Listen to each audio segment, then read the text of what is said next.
Brian Marshall, an analyst from Gleacher, is one of the leading analysts covering Apple Computer, was here at the Worldwide Developer Forum conference today. Let me ask you about what you saw, Brian, up there with Steve Jobs. First of all, specifically, I don't want to speculate about Steve's health. I haven't seen him in person in years, but I was just shocked. I think that's why people were so, he got that standing ovation, I think, because people were just glad, just literally glad to see him. Sure. People are clearly excited to see Steve, especially at these events. Unfortunately, I do think that his physical appearance did take a little step down relative to last time that we saw him at the Apple. And that was only back in January, it was 5 months ago. Yeah, that was the iPad 2 event. So there was a noticeable step down in our view. Obviously, we wish him a speedy recovery, and we'll have to see what happens. Yeah, and you know, there is no more iconic CEO in all of business, I'll argue.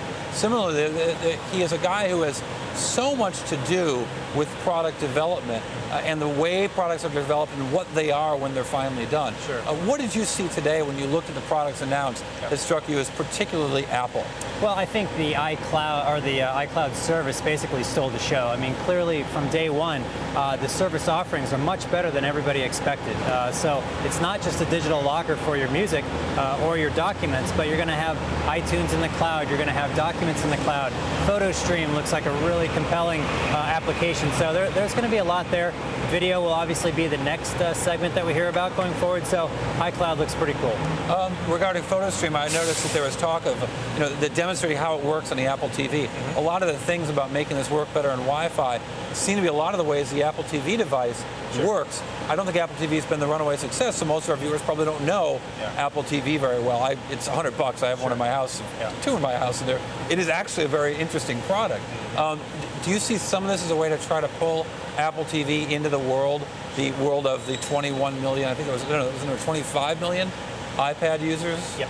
Definitely. I do think that's going to be the case. I mean, clearly what Apple wants to do long term is be the first company that successfully, seamlessly, and by wireless integrates the home office and the living room. So, they're on a 3-year product cycle. 2004, we had the volume ramp of the iPod. 2007, we obviously had the introduction of the iPhone. 2010, the iPad.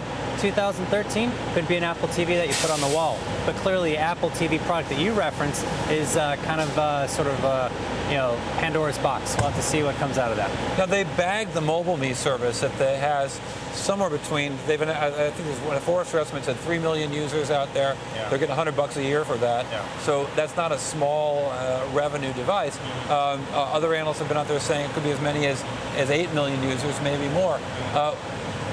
Stopping a service that you're getting $100 a year for at such a massive scale, the size of many other businesses entirely, they're just saying, forget it, we're going to have it for free. Does that change your numbers at all for the company? Not at all, and nor does iCloud for that matter. I mean, if you look at it, we've done some brief sensitivities, and at the end of the day, we think that probably with a decent penetration, this would add about 25 cents to our earnings of $30 in calendar 12. So, less than 1%. So it's not really going to move the needle.